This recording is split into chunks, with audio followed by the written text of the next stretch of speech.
It took the Rolling Stones just 3 days to record their soon-to-be-released new album. The rock stalwarts, who recently announced they were getting set to release their first studio record in more than a decade, managed to put their own slant on some blues classics very quickly and were in and out of the studio in a flash. The album consists of covers of blues songs of Chicago, reveals the band's producer Don Was, who confirms the record will come out in December. It was recorded live in the studio in just 3 days, with the musicians in a circle around the microphones. There was no retouching on the pieces. The record sounds very crude, very authentic. It captures the essence of what they are. The Rolling Stones website has been updated to include a blue version of their tongue and lip logo.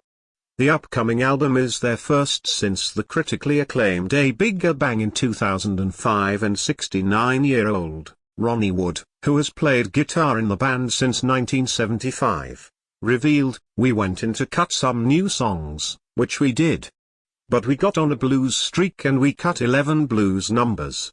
When we heard them back after not hearing them for a couple of months, we said, 'Who's that?' It's you.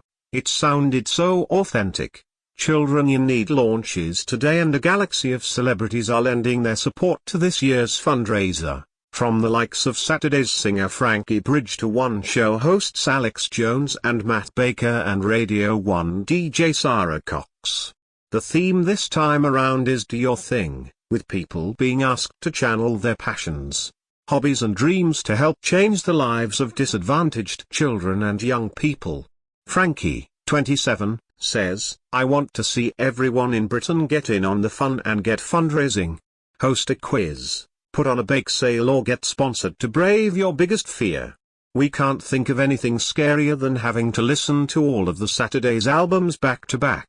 George Clooney admits he serves his better half a mile shop-bought food and passes it off as home-cooked.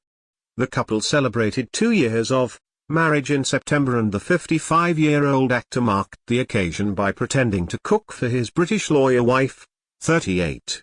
Asked how they celebrated, we hope, joked. "We mostly drank, but I made dinner and we had a very romantic second anniversary. Very civilized. I don't think she's ever quite impressed with my cooking. If I slap something together, spaghetti and meatballs, she doesn't know that it comes in a jar. So I can just fool her with it one." Here's hoping she doesn't read this. Nicholas Parsons says his mother was so against him going into theatre because she thought he'd end up as some sort of deviant. "My father's attitude was that it wasn't a proper job and my mother was horrified even though she enjoyed going to the theatre," says the 92-year-old, who will celebrate an incredible 50 years of presenting Just a Minute next year. "She thought everyone in the theatre was debauched, depraved or degenerate, and that I'd finish up as an alcoholic pervert in the gutter or something." Nicholas still pinches himself at his radio show's longevity. "In the world of comedy you pause for effect, you repeat for emphasis, and you deviate for unexpectedness. Those are the 3 things you cannot do in Just a Minute, and yet it is a comedy show. I think that's a fascinating situation." Watch more videos at video.5la.net.